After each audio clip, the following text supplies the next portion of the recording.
Hello, boys and girls. Are you ready for an exciting adventure?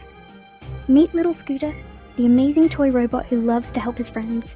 Little Scooter has special parts that can change to help children of all abilities. Oh, look. Little Scooter has spotted a new friend in the classroom. His name is Tommy.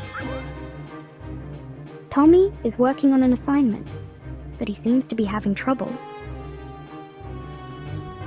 Little Scooter zooms over to say hello, but Tommy looks a bit nervous.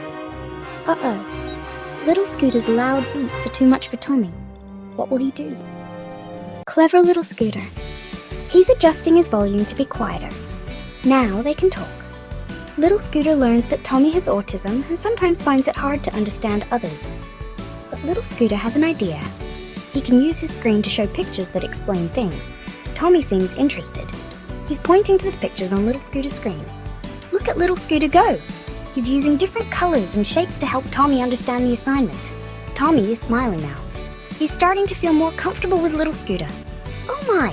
Tommy is teaching Little Scooter something too. He's showing him how he likes things to be in a certain order. Little Scooter is learning that everyone has their own special way of doing things. Now they're working together to solve the assignment puzzle. Teamwork makes the dream work. Tommy is arranging the puzzle pieces while Little Scooter helps explain the instructions. Wow, they're almost done. Can you feel the excitement? Hooray. Little Scooter and Tommy have finished the assignment. What a great team! Little Scooter learned that by adapting he could help his friend and make a new buddy too. And Tommy learned that it's okay to ask for help and try new ways of doing things. Remember, friends, we all have special abilities that make us unique and wonderful.